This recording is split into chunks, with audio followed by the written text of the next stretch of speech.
Hi there, this is Power in Politics. I'm Katie Simpson in Ottawa. Wildfires burning across the country, forcing thousands of people to flee their homes.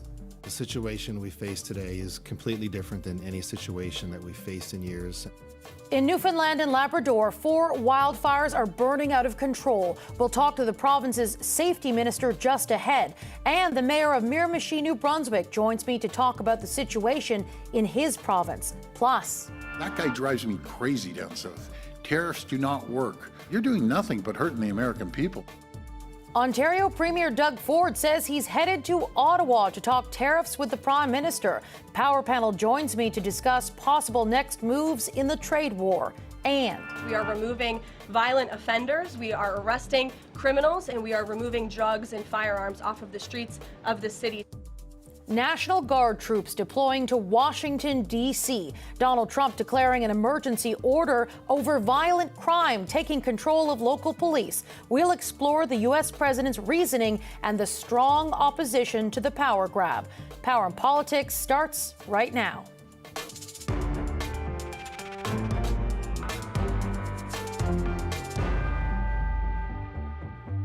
There is a new evacuation order for those living near St. John's, Newfoundland and Labrador.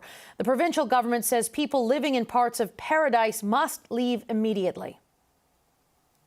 The evacuation order came just hours after the government issued a regional state of emergency for some communities in St. John's, Paradise and Conception Bay South.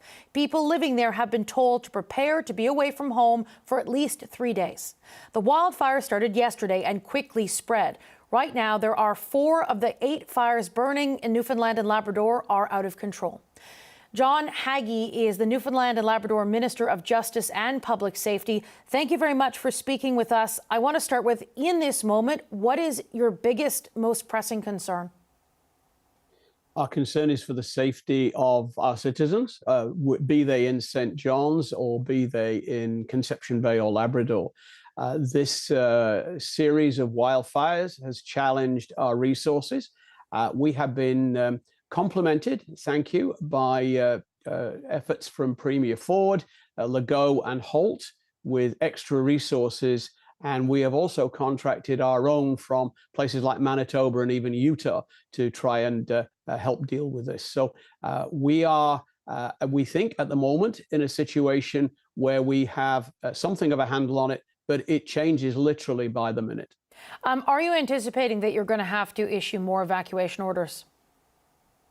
It depends on what happens in the next hour. It's totally unpredictable. I didn't think we would be here doing this last night, and here we are. We actually have evacuation alerts for 4 areas in St. John's. There's Paradise, there's Conception Bay South, there's Galway and Southlands, and those are all on the southern edge of the metropolis adjacent to this fire. There's plenty of fuel there, unfortunately, if these get out past our pinch points.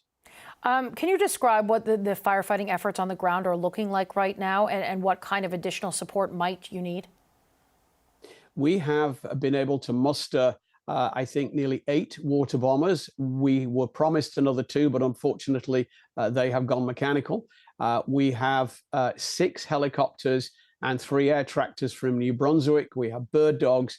The Canadian military have supplied us with 80 level 3 firefighters, and we have local volunteer fire departments here doing the structure protection, while the forestry fire department does its best to deal with the situation on the ground. But we keep on having to pull ground crews because of the heat and the danger. This province is a tinderbox, and it had a really dry winter to precede it. Is there anything that can be done in this moment to sort of mitigate the extreme heat that is making all of this so much more complicated? Not really. There's no prospect of any relief at the moment. It is 42 degrees in Gander with the humidex, and it is a hard slog for the firefighters. We have had support from Minister Olszewski, and we are providing crew relief areas where we can near the front lines so the crew can stay hydrated, have a break. This is very physically demanding on the ground. Everybody sees the water bombers, but the guys and gals on the ground are really slogging through it. This is an emergency situation, obviously. I'm very curious, what, for those who are listening who are sort of affected by this, what do you need from the public in this moment? What they've been doing, they have been listening. They have certainly cooperated. We do have a little bit of a challenge with local social media folk who seem to prefer their version of events and the truth. But we have recognized sources, and I would encourage citizens of the province to continue to follow those. And together, we'll get through it. We've done stuff like this before, and we'll stick together and get through it. You mentioned social media. Is there misinformation about wildfires that's sort of getting in the way of the urgent message that the province is trying to get to people who are affected by this? The short answer is yes. There are people who have subverted this exercise for their own gain. Interestingly enough, from my previous experience, is pretty much the same list of suspects from the COVID trolls. Oh. In this moment, you said largely you've been getting a lot of cooperation from people on the ground. I'm curious, from a perspective of resources, what more do you need possibly from the federal government? We've started talking to them about financial assistance. I mean, the 4 helicopters that are heavy lift that I referenced, you're looking at $1 million a week for each of them. We are burning through money. I spoke with the finance minister yesterday. We've already had to dip into our contingency fund, and it is quite likely we're going to blow the budget with this. So what do we have a rough estimate of what the dollar figure could look like in terms of what you might need to not only just get through this moment, but then go through the recovery? Not yet. I mean, we are still in a stage where we can't actually get into areas of Conception Bay North, the Bay de Verde Peninsula, to actually assess the structures that are lost. But we know that at least 2 communities have disappeared in the smoke. And when you talk about that, what is your biggest concern right now? To be honest, part of it is the grief that the people in the evacuation centres are feeling. The good thing from our point of view is, touch wood, we have had no significant injuries and no lives lost thus far, and I really want to keep it that way. We have mental health supports locally. We have an enormous volunteer capability here. And in actual fact, we've had to stop taking donations of food and clothing through the Salvation Army because we've nowhere to put it. And the last thing I want to ask is, has there been a moment so far when you've been engaging with the community with all of the support that's coming in, volunteers, people, more donations than you guys can handle? Is there a moment that stands out to you that really you think, describes the moment and the spirit of the people of Newfoundland and Labrador? Yes, there's a very touching story about a couple who have some cognitive impairments who were separated during the evacuation, and the centre in Carbonear managed to track them down and reunite them, and in actual fact gave them a room to themselves and a honeymoon suite. That's the kind of thing that you'll see here.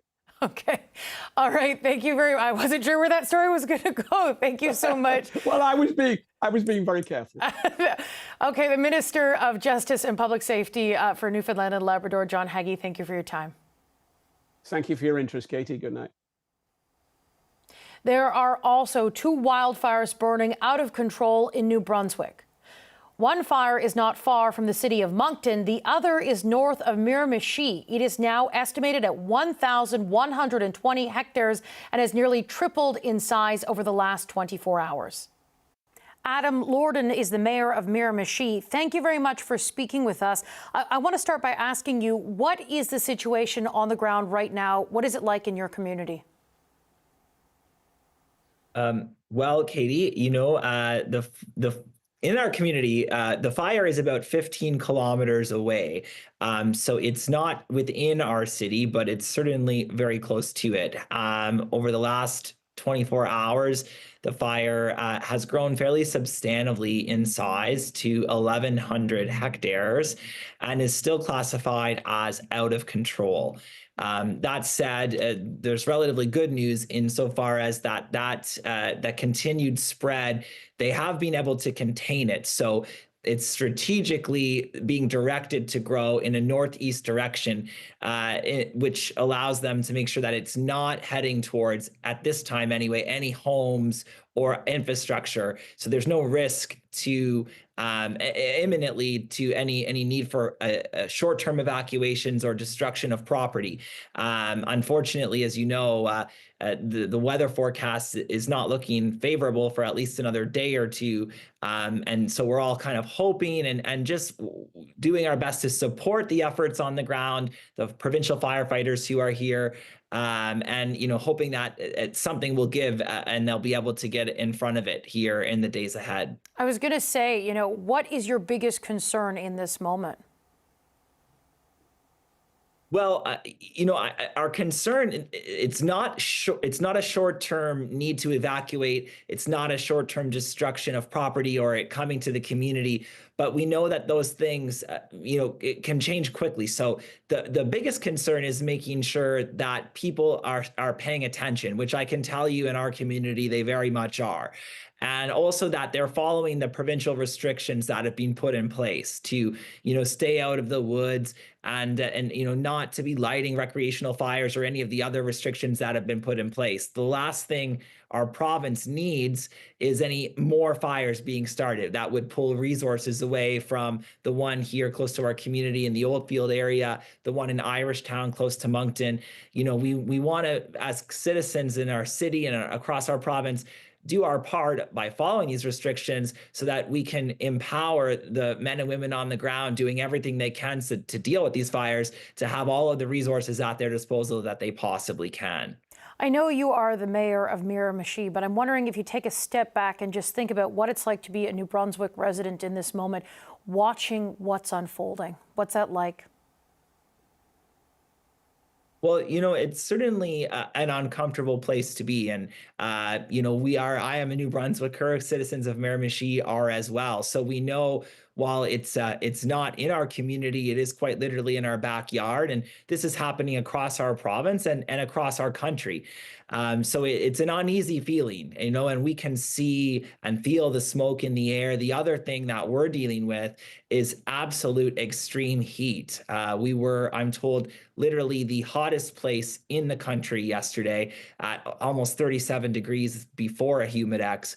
And that is certainly creating unideal conditions as it relates to the fire, but it's creating its own challenges in the community. When you combine this heat and humidity with the smoke from the fires, we have air quality concerns. As a community, we've put in place a cooling center where people can go to cool off and to avoid, being outside for prolonged periods. So there are a number of things right now happening in our community and across the province and the country that are certainly not ideal. And really, in many ways, there's not much that any of us can do other than pay attention and follow the rules. And as a community, we're certainly doing our best to make sure that we're amplifying and sharing all of the updates we get from the province. We're issuing multiple updates daily on our social media channels, on our Void Alert app, and just making sure that we keep people informed. There's an element of hopelessness or helplessness, I should say, that sets in. People say, what can I do? But really what you can do is to stay informed, stay vigilant. The province is asking people to have evacuation supplies on hand if we need to go that route. There's no indication we will in the short term, but just to be ready. The last thing we want to do is to be dealing with these things in a reactive manner. You sort of spoke about this in your last answer, but the extreme heat and the really dry conditions in this moment, how much more difficult and more complicated does this just make everything on the ground in this moment?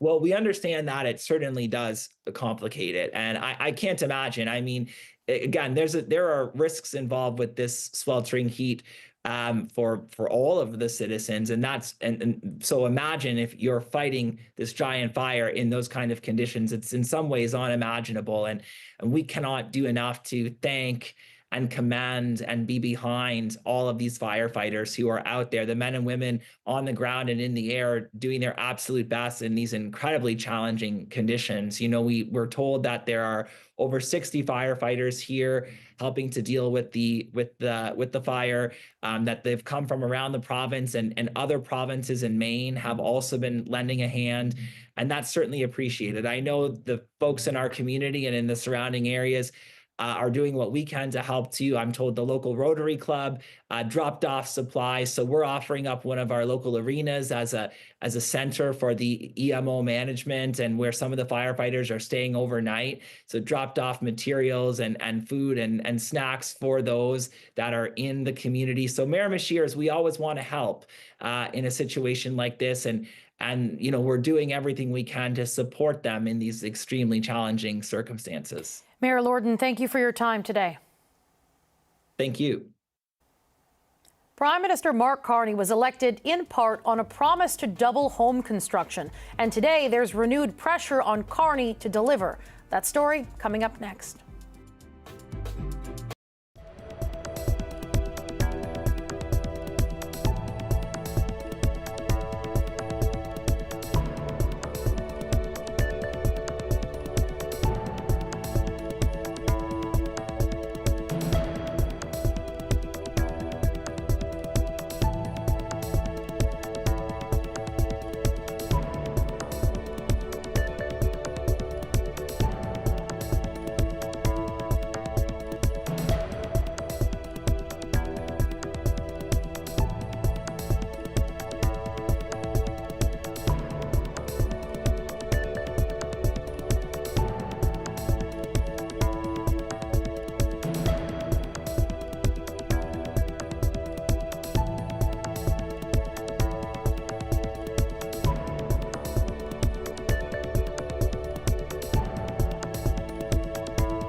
Ontario Premier Doug Ford announced more funding for home construction in the border city of Windsor. He says it's part of his strategy to boost the province's economy in the face of U.S. tariffs. According to Ford, those tariffs are starting to bite south of the border.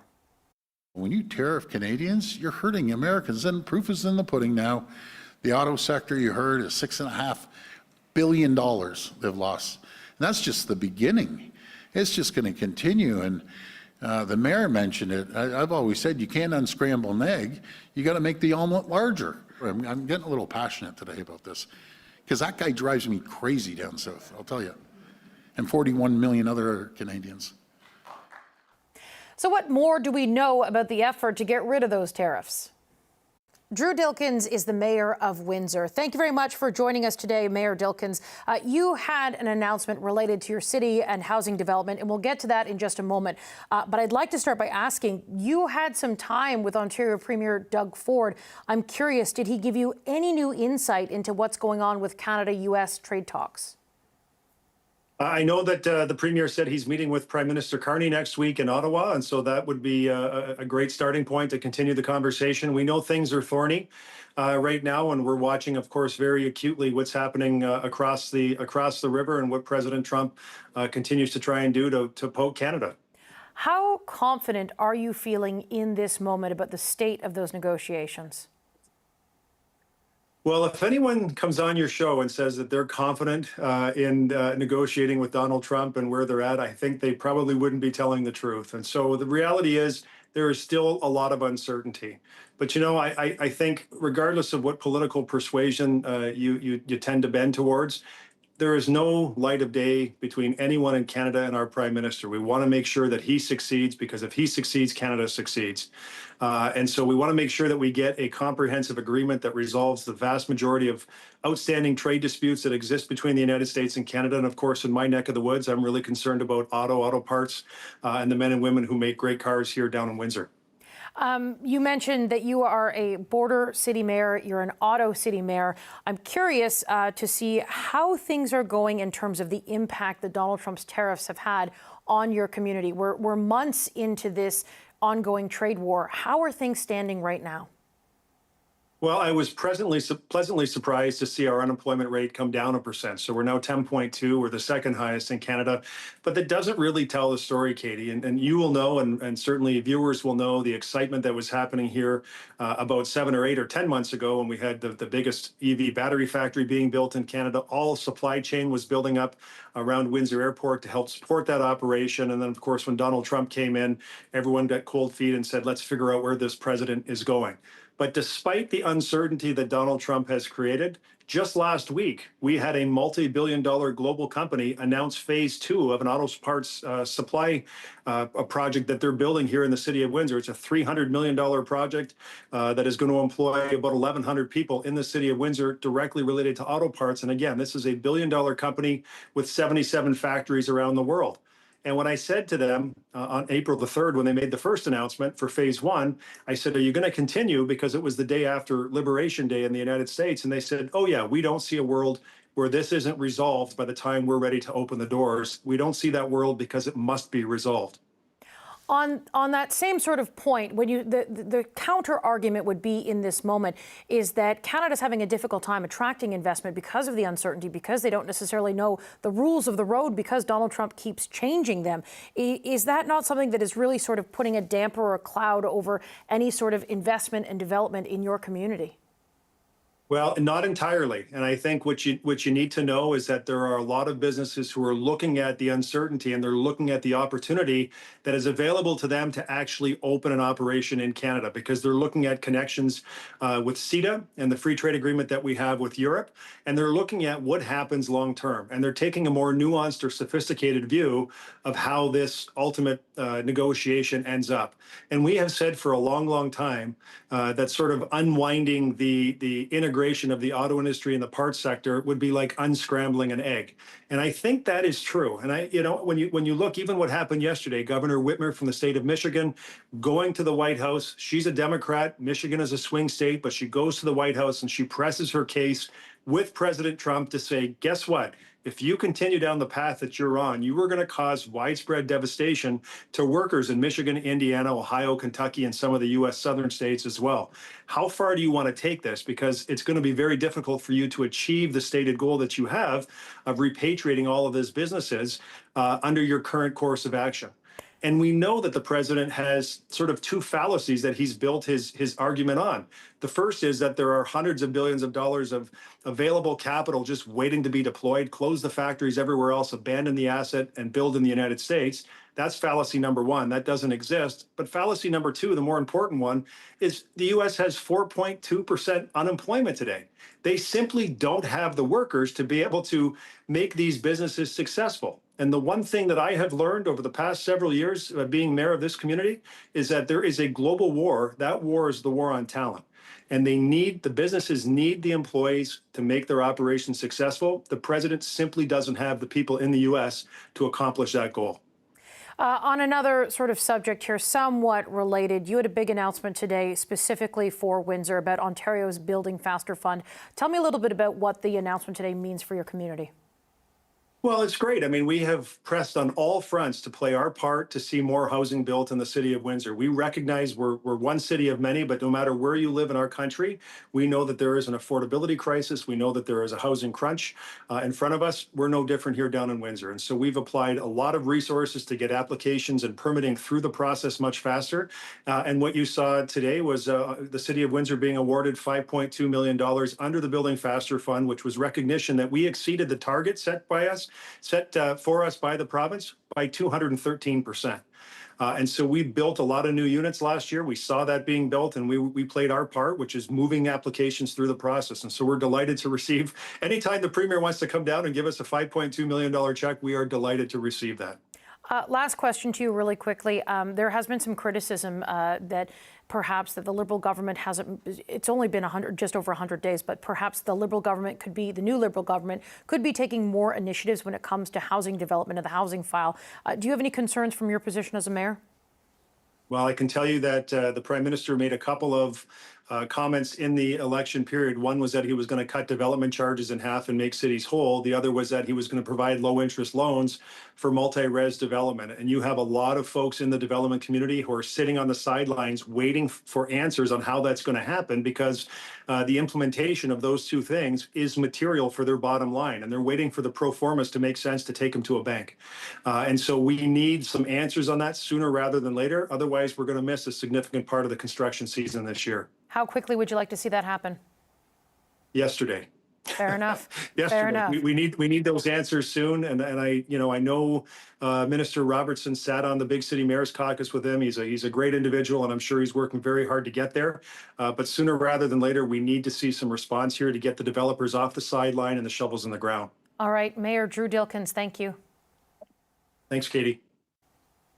When it comes to housing, new numbers suggest Canada has a big hill to climb to fix a nationwide shortage. According to Statistics Canada, the value of building permits fell 9% between May and June, even as Prime Minister Mark Carney promises to double the pace of home construction.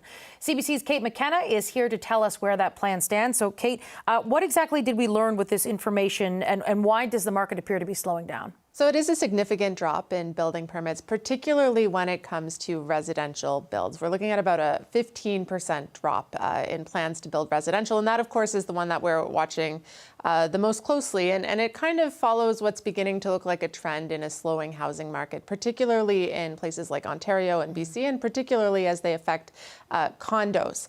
And I asked a number of people today, experts, why is this happening? They say it's just a question of math. On one hand, you have the prices dropping in a lot of places. They say that is likely related to the capping of some forms of immigration, so there's less demand for housing. On the other side of the ledger, you have these costs. You have the costs of inflation that happened over the pandemic. They haven't gone down. You've got tariffs in some cases because some building projects go over the border a number of times before they're actually in building projects. And then you have what we just heard, these development costs. And these have been flagged as a serious concern for years now. And in some cases, they appear to be getting higher. And these are the costs that developers are charged to do things like put in sewer lines and that sort of thing. We've heard the government promise to halve them, but in some cases, there are hundreds of thousands of dollars. And these are costs that are then being put onto people who eventually buy homes. So what we're hearing from experts is that developers are not incentivized to build more homes because it costs more to do so and they're making less money. And this, of course, comes one day after we saw in Ontario, they're not on track to hit their target of 1.5 million new homes by 2031 there. And that's even counting dorm rooms and long-term care beds. So some concerns being raised in this industry that more needs to be done if Canada wants to double the amount of homes that are currently being built. Now, Mark Carney made some very ambitious housing-related promises. What did he say, and how is he meeting those promises? Well, the big one is that big promise to have 500,000 homes built annually. And this was sort of, other than the U.S., this was one of the big topics during the federal campaign. I know you know.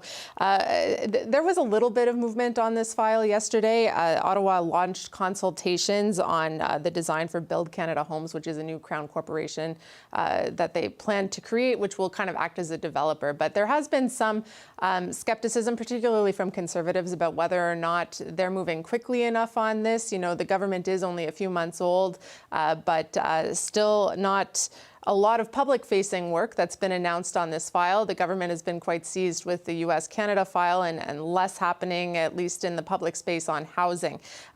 They also promised to cut municipal development charges in half, convert some existing structures into affordable housing, and offer tax cuts for first-time buyers. And of course, we know the Justin Trudeau government also made housing a focus in the last couple of years. We're not really seeing that borne out in terms of new starts. One of the major things that they did, initiatives, was this Housing Accelerator Fund, where they essentially cut deals with different municipalities to speed up development in exchange for federal money for infrastructure. And today I spoke with Conservative housing critic Scott Aitchison, who says that has not really borne the fruit that it should have. Here's a listen to what he had to say. The previous Liberal government came up with this Housing Accelerator Fund that was designed to speed up the process. Well, part of the reason the process is slow is because of the local costs. Well, that program was an abject failure. I mean, they gave millions of dollars to cities that then turned around and increased their costs for building. Their system has been the carrot and the stick. It's all carrot. We need some more stick. So he essentially saying that, you know, the federal government does have tools at its disposal, even if they are, you know, municipal and provincial decisions that need to be made. All right, Kate McKenna, thank you very much. You're welcome. Now, more federal law enforcement agents are highly visible on the streets of Washington, D.C. The White House is defending its decision to take over local police and deploy the National Guard. They say it's an emergency because of violent crime.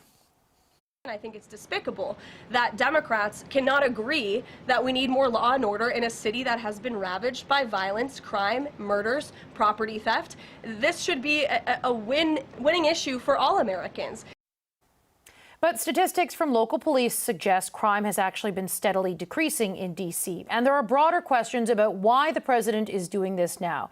To discuss, we are joined by Charles Fane Lehman, a fellow at the Manhattan Institute and a contributor to The Atlantic. Thank you very much for speaking with us. I want to start with, you know, there is anger in Washington, D.C. right now about how U.S. President Donald Trump described the city, his decision to declare a state of emergency and seize control of local police.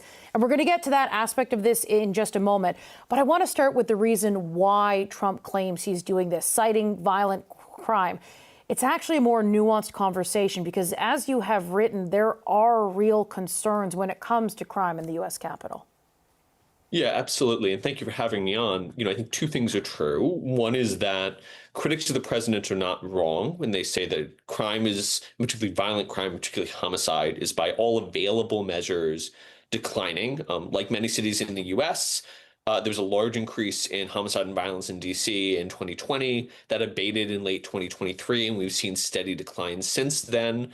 On the other hand, DC really does have a deeply entrenched violence problem that, by many measures, goes back to the 1980s and 1990s.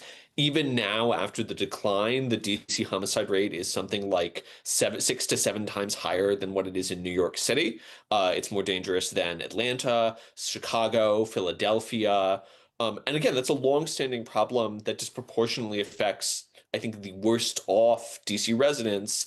Every year, 3.5 in every 1,000 young Black men and boys likely die from homicide. That's 3.5-fold greater than the national figure. So, I think there are reasonable criticisms of the president's argument, but the reality is that DC has had and continues to have a serious violent crime problem. So even if there are concerns from the people that live there when it comes to crime, there is strong opposition to the approach the White House is taking.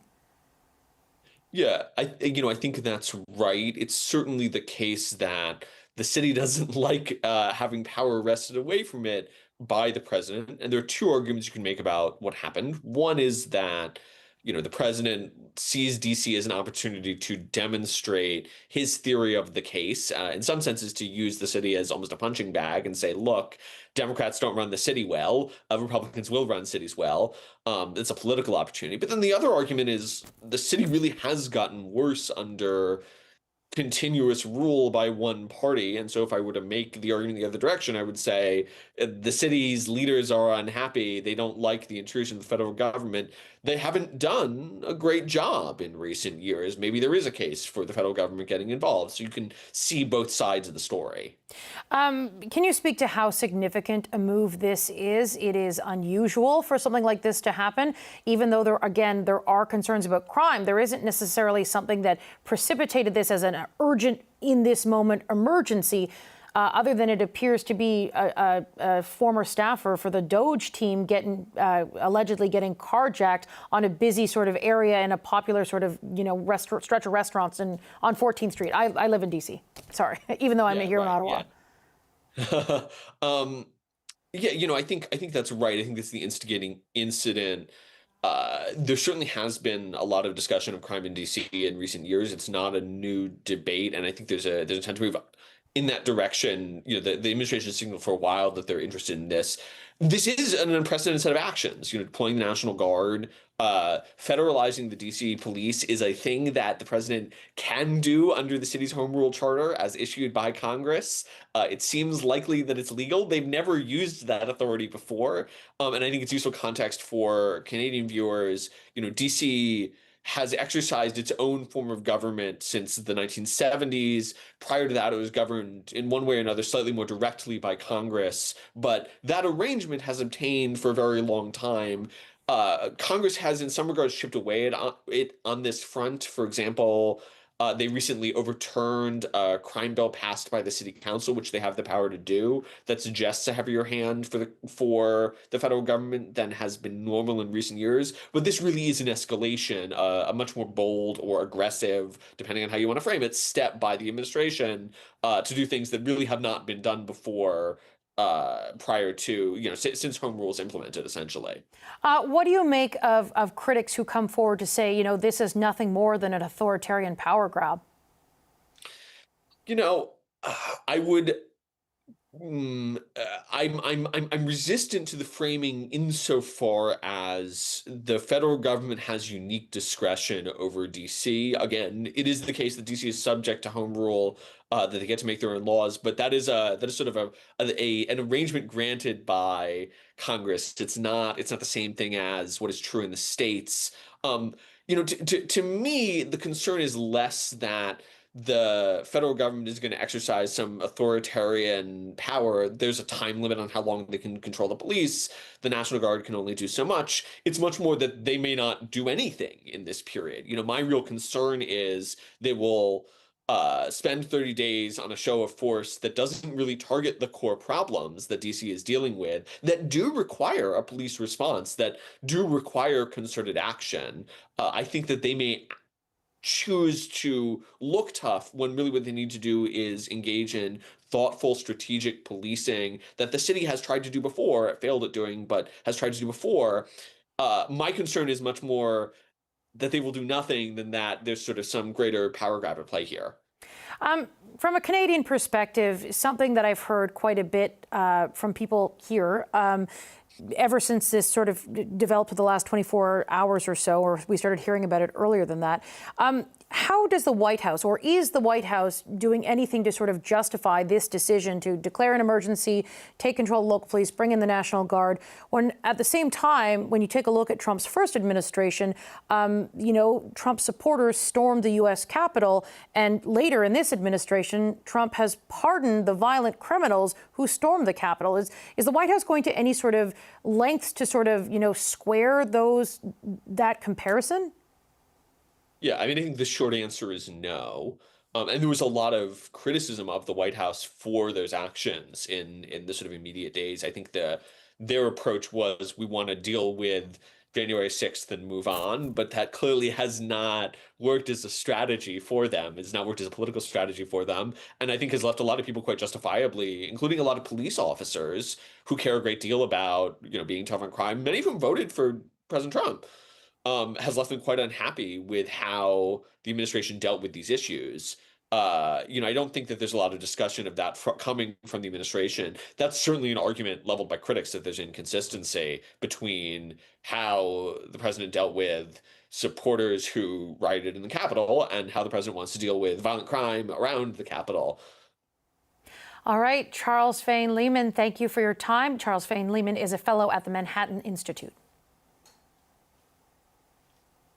Ontario Premier Doug Ford is looking for the bright side, if there is one, of President Donald Trump's tariffs. Yeah, always keep an eye on Trump, but let's focus on how we can be more competitive and be the greatest jurisdiction in the world. We got the critical minerals. Coming up, the Power Panel is here to look ahead to next week's meeting between Ford and Prime Minister Mark Carney and what may come out of it.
Ontario Premier Doug Ford has yet again expressed his frustration with U.S. President Donald Trump and the tariffs he continues to levy against Canada.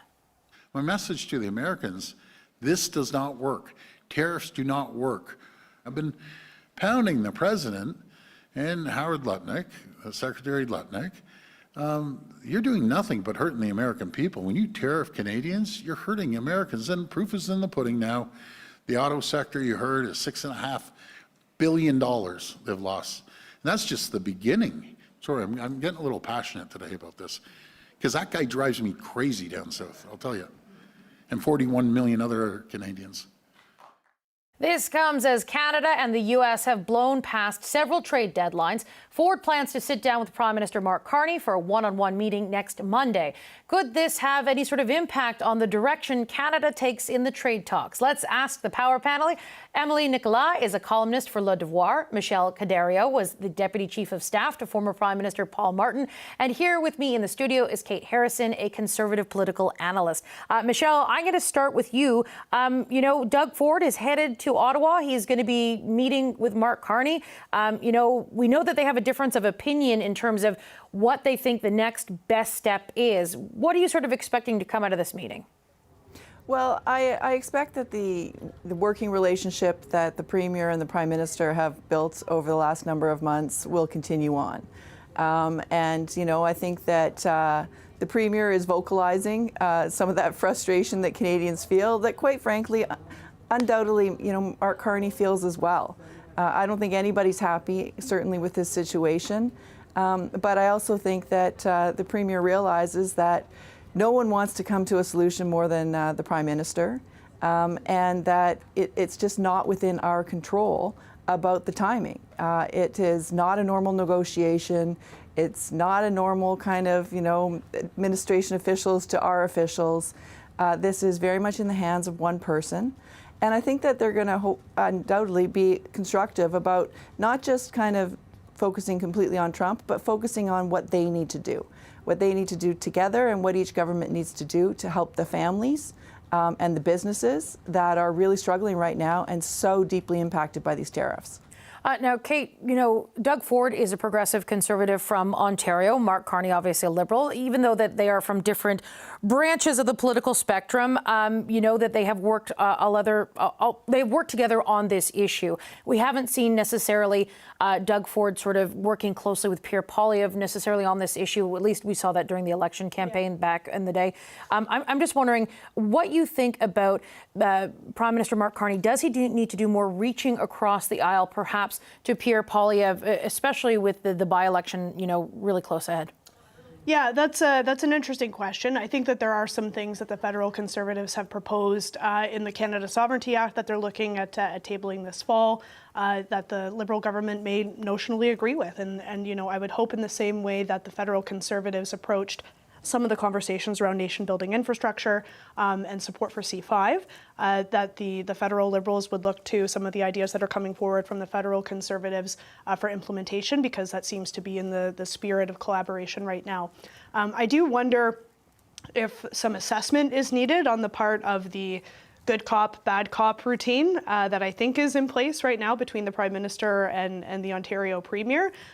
We don't appear to be further along, despite Premier Ford's interjections and interventions and frustrations and his vocalization of those with the U.S. administration. And so as we see more and more countries establish agreements, admittedly not ones that would be beneficial for Canada if they were to be carbon copied, but as we see that happen, as we see Mexico and China negotiate a stay in tariff applications or a pause as negotiations continue, and Canada not getting that, I think that it's a time for the premiers and for the Prime Minister to take stock of whether or not the current approach is actually working. Yeah, on that point, Emily, I want to ask you, things do seem to be at least publicly facing sort of in this sort of stuck, at least at this point. I'm curious, do you think that there needs to be reconsideration of the Canadian approach, given that we haven't seen the kind of progress that many Canadians had maybe hoped for? Depends on the Canadian approach on what. There is two fronts, basically. There is the front of the negotiation with the U.S., and this is what we've been discussing so far. But there's also the front of what do we do domestically, Canada, to reinforce our own economy and our own resilience to Trump's attack, and that might actually change the footing on which we stand to be having those negotiations on the future. And it's important to note that Doug Ford also insisted on that other part of the conversation and what he said publicly and what he wants to be speaking to Mark Carney about, that for him, it is about essentially cutting more taxes for individuals and businesses. And I think that's really something to stress, is that in this big crisis that Canada is going through, everybody's going to be pushing for policy solutions that happen to align with ideological belief that they had prior to this crisis. And so this is something that will be done by conservatives and by neo-democrats and by liberals alike. And there is a great debate to be had in terms of what do we do domestically as well as internationally. But to me, this is what I take from what's been happening in terms of the exchanges between Doug Ford and Mark Carney. It's a backup good cut strategy in terms of speaking to Donald Trump, but it's also saying, hey, if you want to make Canada stronger, you should be doing what I believe you should be doing, while at the same time there's very progressive Canadians who voted for Mark Carney because they wanted to avoid a conservative government. And so this coalition that Mark Carney is standing on is on really thin ice in many ways. And that's going to be something that I think when Parliament is back in session, we're going to be seeing Trump wear a circle that's going to be harder and harder to do with the months passing. Michelle, what do you make of that point that Emily just made there? Do you think that this coalition is on thinner ice now and there will be more pressure on Mark Carney as we head into the fall session? Well, without question, as the economy continues on, as these tariffs continue on, of course there's more pressure on Mr. Carney. It will be vocalized in the House of Commons every day, and that he'll have to be answering to in there. But I got to say, I don't think anybody bears the weight or the responsibility more than Mark Carney does. He understands what's at stake. He understands what expectations are out there of him. I think he probably puts more pressure on himself than anybody else could. At the same time, I also think that he's very open to ideas about what might help the economy, what might help us save jobs, and what might help us to kind of have as soft of a slowdown as it appears that we might be leading to. And so I think that collaboration is going to continue amongst the provinces and the federal government right across the country. I don't know that Mark Carney is so tied to ideological rigidity that he wouldn't be open to a good idea. He knows the economy and he knows how the global economy works. And so I think that he would never reject something if it was just because it came from a Conservative or an NDP person. I think that is going to kind of help us as we move forward and they put their budget together. Kate, assuming that Pierre Poilievre wins the by-election, are you anticipating a different tone that Pierre Poilievre took with Justin Trudeau versus Mark Carney when it comes to the Canada-U.S. relations, when it comes to trying to reach a trade deal? Are you expecting there to be perhaps a different tone there, because these are two very different relationships? Yeah, I think that's already been signaled in some ways. You saw the federal Conservatives back some of the proposals that the Liberals put forward in the brief time that we were in the House. But I don't expect the role of the official opposition to change fundamentally. Mm-hmm. They are there to hold the government to account. They are there to point out some of the realities that we face on tariffs and trade. I also think that they're doing a good and important job of reminding Canadians of the many other issues that are on the table. And, I would expect that the Premier, when he sits down with the Prime Minister next week, is not hopefully talking just about trade and tariffs. Hopefully he's talking about housing starts being abysmal per the reporting that just happened before. Hopefully he's talking about youth unemployment being at a 25-year high. Hopefully he's talking about the lines at food banks being increasingly long. Like, there are many other systemic issues in this country that Canadians are grappling with that they were grappling with before the tariff trade dispute that they're continuing to grapple with now. And so I would expect that the Premier of Ontario is bringing that forward to the Prime Minister, and the official opposition certainly will come the fall session. Emily, I want to ask you sort of on that point, as well as something that Michelle had said, this idea that perhaps the Prime Minister would be open to considering ideas from perhaps the Conservatives, the NDP. There was cooperation between the NDP and the Liberals during the last government. But do you think that because this is such an issue that, so much is at stake and Canadians have sort of united behind, do you anticipate this is something where there could be space for cooperation between parties, at least in trying to get to the goal of a trade deal? I think it's between parties, but I think it's also between elements of, Canadian society more generally. And it says that when you're going to look at the House of Commons when it starts again in September, the reality is that a good chunk of the NDP has been swallowed by the Liberals. And that there's few MPs left, and that those who are left are without leaders. That doesn't mean that what the NDP stands for in terms of ideas is something that's gone within this country. It just means that the people who stood for those ideas really did not want Pierre Poilievre as Prime Minister. That's what it. And so you're not going to find that voice really strong in Parliament. So it depends as well. So there's the House of Commons and whatever it means in terms of our very imperfect democratic electoral system. But there's also how the Prime Minister listens to Canadian in general, what relationship he develops, for example, with unions. I think in terms of Canadian left, that's more where the strong voice will likely be heard in the next couple of months, given the economic negotiations.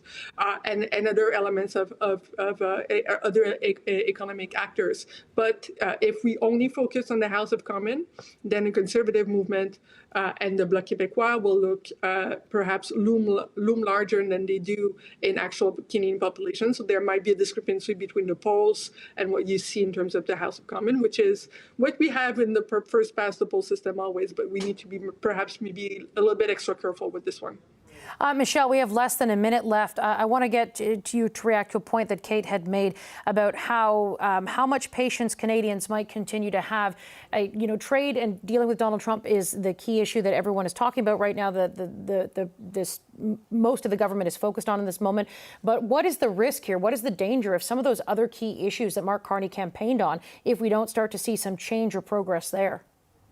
Well, I think first and foremost, Canadians are concerned with the economy because they're concerned with jobs. And that kind of leads to the affordability issue that Kate referenced as well.